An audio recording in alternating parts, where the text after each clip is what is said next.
ప్రపంచంలో ప్రతి ముగ్గురులో ఒక్కళ్ళకి ఏదో ఒక అలర్జీ ఉంటుంది. కాబట్టి ఏంటంటే ఈ వీడియో మీకు మీ చుట్టాలలో ఉండొచ్చు, మీ ఫ్రెండ్స్లో ఉండొచ్చు, మీ పక్కింట్లో ఉండొచ్చు. నేను చెప్పినటువంటి ఈ ప్రాబ్లమ్స్ ఎవరికైనా ఉండొచ్చు. కాబట్టి ఈ వీడియోని షేర్ చేసుకోండి. అందరికీ దీనికి శ్వాసకు సంబంధించినటువంటి ట్రీట్మెంట్ ఒకటి అందుబాటులో ఉంది అనేటటువంటి విషయాన్ని అందరూ గ్రహించి సరి అయిన సమయంలో సరి అయిన వైద్యుడిని సంప్రదించి సరి అయినటువంటి ట్రీట్మెంట్ కనుక మనం తీసుకున్నట్లయితే జీవితం అనేది సరైన మార్గంలో నడుస్తుంది.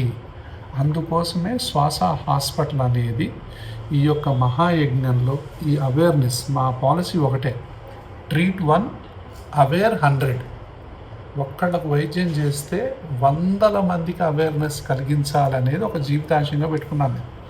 కాబట్టి ఈ ఇండోర్ పొల్యూషన్ నుంచి, ఈ అవుట్డోర్ పొల్యూషన్ నుంచి, ఈ పర్ఫ్యూమ్ నుంచి, ఇంట్లో వచ్చేటటువంటి ఎన్నో రకాలైనటువంటి పొగలు, అగరబత్తీలు, వీటన్నింటి నుంచి సంస్కృతి సాంప్రదాయాల్ని కాపాడుకుంటూ మనం వీటికి any smell is pollution, any smoke is pollution, any dust including face powder is pollution, any cool item దూరంగా ఉండండి.